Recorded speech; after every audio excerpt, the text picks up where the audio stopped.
Hey, a big debate going on right now in golf, and I notice some instructors on YouTube, they're debating about the difference between, and which is better, on should your left wrist be bowed at the top, or maybe should it be cupped at the top? So right after this, let's do a little kinesiological evaluation of the two methods and see if one is better than the other, or maybe one is better for you than the other. So stay tuned.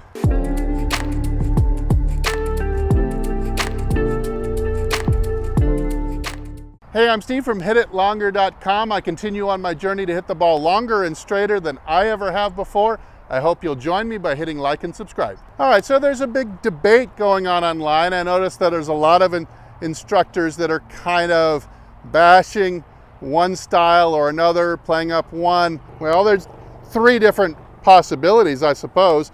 Have your wrist in a cupped position at the top, like this, where the wrist is bent back. Should you have it in a bowed position like this, more at the top of the swing?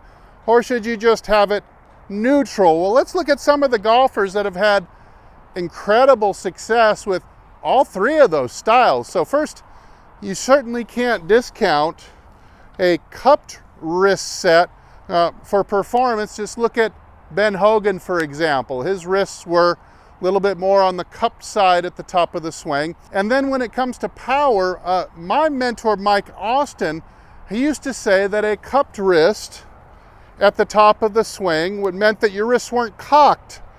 He said this wasn't cocking the wrist, that you had to have either neutral, or he favored a very slight bow at the top of the swing with the left wrist like this. Jamie Sadlowski, one of the greatest long drivers in history, would beg to differ, as his wrist was very cupped at the top of the swing, but you could not argue that his wrists were not fully cocked, as he had probably hypermobility in that regard. And then you have more modern day swingers such as Dustin Johnson and Jon Rahm, who play a very bowed wrist at the top of the swing. And obviously, since both of them have been #1 in the world for an extended period of time each, you can't really say that they're doing it wrong either, can you? And then thirdly, in the neutral department, you've got Tiger Woods. His wrist was flat at the top, and of course, that couldn't have been wrong either. So what is the real answer here? And what should you adopt? All right, I think we're gonna see the effects of the wrist angles from the face-on angle a little bit better, even though it's very easy to illustrate them from the down the line angle. But now we're going to look at the ramifications of the two opposite wrist angles at the top of the swing. And let's take a look and break them down kinesiologically, and you can kind of make better sense. Because a lot of people, they don't get it. They don't get what the net effects are going to be. You have to do this in an anatomical, kinesiological type of way. Let's just isolate the motions themselves. So here you've got address position, probably close to impact one way or another that you want to be as well.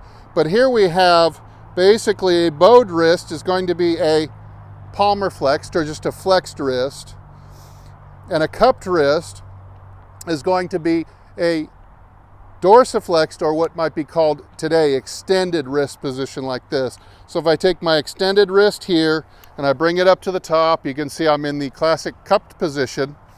And here in a palmar flexed position, it comes up into a bowed position. So we know for sure that the bowed position, well, it gives you a power advantage, because check this out. If I go from, here's my bowed position, and I go into extended position here, it can really help me drive the club and pick up some speed by moving the wrist from flexed to extended. So you could say in that regard that the wrist bowed like this would give you some possible potential power benefits. However, the problem with the bowed wrist power theory is this, the limitation on it is this, is that with a bowed wrist, you simply cannot cock the wrists more than a certain degree, maybe 90 degrees or so. If you want to get more wrist cock, let's say like a Hogan, like a Jamie Sadlowski who had maybe 130 degrees of wrist cock at the top of his swing. The only way to do that is in the cupped position. So you have an anatomical limitation. Look at the wrist angle I'm creating here as opposed. So here in this position, I can't ulnar deviate this way. So you have an ulnar deviation, or this way, that can only be maximized if the wrist is in this cupped position. So the two are going to tend to negate each other as far as power goes. Now, another aspect that people like to focus on in bowed or cupped wrist is making the club face look closed or open at the top. And so certainly a Dustin Johnson or a John Rahm would look at the top of the swing. Their club face would be a little bit more skywards, pointing like this, in what we would traditionally call a closed position. But again, let's do it right here at the ball and isolate it to where it's the only motion that you've done. So there it is. Now, what I see here is this bowed wrist position sets the club face beautifully squared to the arc, coming back into the ball, and then releasing it into this position keeps that club face square to the arc. So while it may fool you, you may think just because someone's wrist is bowed and it's causing their club face to look shut, let's bring it back down to the impact zone here, and you can see now it's beautifully square to the arc. A cupped wrist is going to look open. And if I did have my wrist cupped into this position, yeah, the club face would be really, really open right here. And so it would definitely maybe make me fade biased, as Hogan was. Hogan liked to be a little bit fade biased and not hook the ball at all. And so, of course, bringing the club in would look like that. Furthermore, since I've already got the wrist in this position, and I'm bringing it back down, not only is it open, but I have no snapping power from flex to extended that I can add because I'm already there.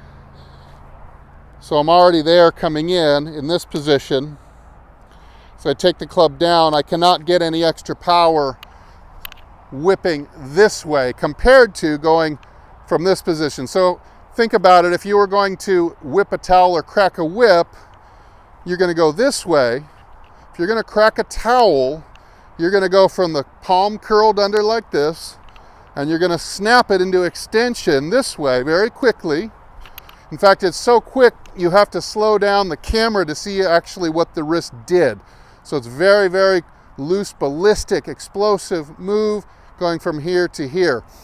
Now, you also have the fact that Hogan was very tricky. You've got to really watch him carefully on the way down, that he would go from a little bit of a cupped wrist here at the top, but here in the slot, all of a sudden he would be bowed. And so that could be the best combination of all, because what he is doing, he's not forcing that wrist into that position. He's simply in the process of whipping. So he's gone from here at the top of the swing to here, halfway down or almost all the way down, and then he's going back into, if you watch him in the follow through, he goes back into slight wrist extension, bent back like this, what some people might call flippy. Well, Hogan, look at him in the follow through, he does not stay wrist raised like this all the way through. He's in the process of throwing that club through past the hands. He just times it so beautifully that he can get enough forward shaft lean consistently at impact. Now, similar, Mike Austin, although he did it from a neutral to slightly bowed position, he was really bowed here in the slot like this. And again, he was in the process. This is not a pose or a machination. What it is you're catching them on video in the middle of this whipping action. So if you were going to whip something, you'd start here and then whip back and forth. You wouldn't start here and go here. You would start here, and then you would crack the whip. So try that with a towel sometime. You're going to give yourself a little counter move. You're going to get this flopping back and forth, and you're just going to go from here and draw it back, bow the wrist, and crack. And you're going to make that towel maybe break the sound barrier if you can do it fast enough, just like a bull whip. So I don't know why there's such a big argument or a contrast either way. We've seen that all three wrist styles have been incredibly successful over the history of golf. Everybody that I've mentioned in this video is in the Hall of Fame or will be in the Hall of Fame someday, and has had an incredible career, the best golfer in the world for an extended period of time. So does it really matter when you can have success, high success, in both scoring like Hogan, power like Sadlowski? In this position, the power and the skill that you can get out of the performance in a bowed position or in a neutral position, it tells me that this aspect of the swing just simply isn't all that important. Although it may look like, oh, you can't play with that closed club face. You can't play with such an open club face. Remember to break it down by isolating those two motions, and then you can really see the effect that that motion has on the impact zone and impact itself, which is really what matters. The guy who makes impact the best is probably going to win. So what would be my recommendation to you? Well, probably I would say I would rather see you not be extreme one way or another. Try to be neutral, but don't spend all your time obsessing over it. There's probably going to be a list of things elsewhere in your swing that will probably give you more bang for the buck. I'm going to get back to the things in my swing that are going to give me more success, which doesn't include any focus on the wrist at the top. I'm Steve. Thanks so much for watching. And as usual, I'll either see you in the next video or I'll see you longer and straighter down the fairway. Everybody take good care.